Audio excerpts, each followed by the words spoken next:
Hello, this is Music Tech Help Guy, and welcome to episode 38 of my Logic Pro 10 video tutorial series. In this episode, we'll continue on our discussion of the MIDI plugin effects that are new to Logic 10. Today, we're going to talk about the MIDI chord trigger effect, which essentially allows you to play a single note on your MIDI controller and trigger a whole chord. So just like we added the arpeggiator, you go to the MIDI effects insert here on a software instrument, click on that, and we are going to choose chord trigger. Now, chord trigger used to be called chord memorize, or at least if you use the MIDI environment to add a chord trigger, it's actually called a chord. It was called the chord memorizer in Logic 9.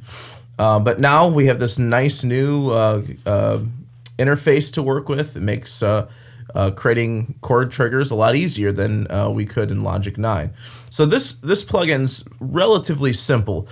Basically what you have is the input on the top and the output on the bottom. And for every key on the keyboard, you can save a different chord. So for each MIDI note you trigger on your MIDI controller, there can be a corresponding output chord. So there's two modes. There's single mode and multi-mode. Multi-mode's much more useful, but I'll show you single mode first. What I'm going to do first is make sure single is on, and I'm actually going to clear all of the triggers because it actually automatically creates some chords for you. So right now, if I just play individual notes, it's just triggering individual notes. Now, in order to actually hear output, we need to make sure that a particular key on the keyboard creates a chord or even just a note on the output. So what I'll do here is I'll say C3, click on it. Actually, I have to say turn on Learn first. Click on it, you'll see a red dot there. And then down here, you can create any set of notes you want. So maybe I want to create a C below that, maybe a G, a C down here, and then maybe I want like an E flat, a G, and another E flat. So I've got this big sort of E flat chord, or C minor chord actually, that is stretched across the keyboard.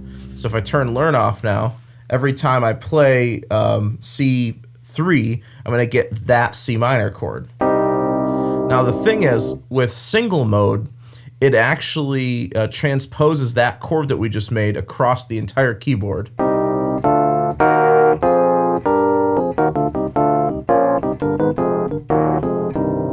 The problem with that is I don't want every single chord to be minor. You know, maybe I want some major, some minor, some diminished, some augmented, whatever. So that's where the multi-mode comes in. So turn on multi-mode. It allows you to set a range for your chord triggers. So what I'm going to do is I'm going to set my range from C3 up to G3. And I'm going to turn Learn on. Click on the key I want to add the chord to, which is going to be C again. Create the chord down here.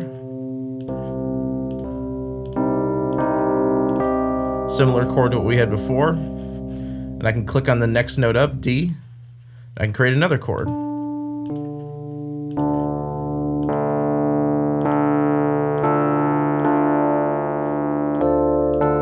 And if you want to remove a note, you just click on it. It'll take the note away. Let's go up to E flat now.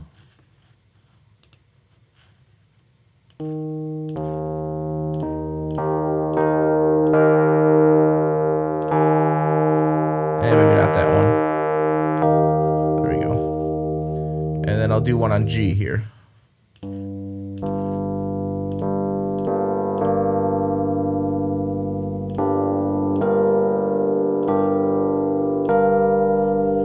Nice G minor 7 chord there. Now, it automatically created these two other chords here, even though I shortened the trigger key range. You can just click on any chord or any trigger note up here and just hit clear. It'll clear all the notes from that chord, so I can get rid of the ones that I don't want. I'll turn Learn mode off. And there we go. Now, another little trick that you can do is if you hold Option, you can actually choose Clear All. It'll clear all of the chords on the keyboard. I don't want to do that, but that's something you can do. So now when I play C3, D3, E flat 3, and G3, I'm actually going to get a C minor chord, a D minor chord, an E flat major chord, and a G minor 7 chord that's stretched across the piano.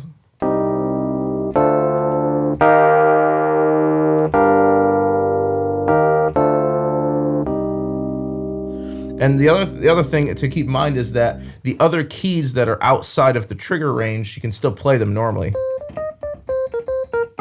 But as soon as you hit one of those keys that has a chord on it, it triggers the chord.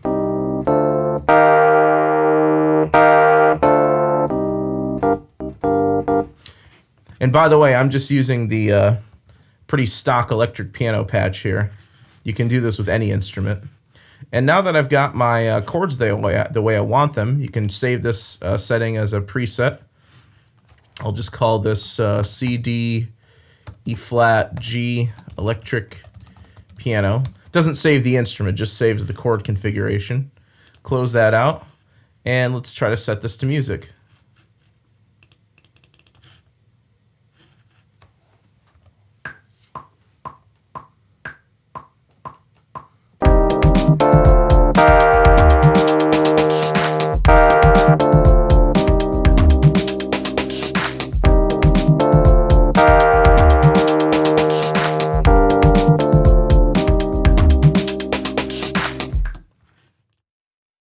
Another neat thing about this is that instead of recording all of the notes of each chord that's being played, all Logic does is record the trigger note that you've played. So it makes editing a little bit easier down in the piano roll editor because you only have to quantize or change the velocity of one note rather than a whole chord.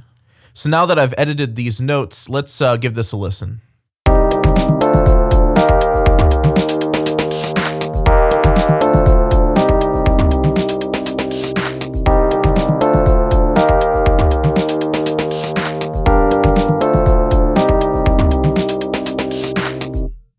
So that's the chord trigger plugin. In the next episode, we will take a look at the next MIDI plugin, which is the MIDI modifier plugin. So I hope you enjoyed the video, and thanks again for watching.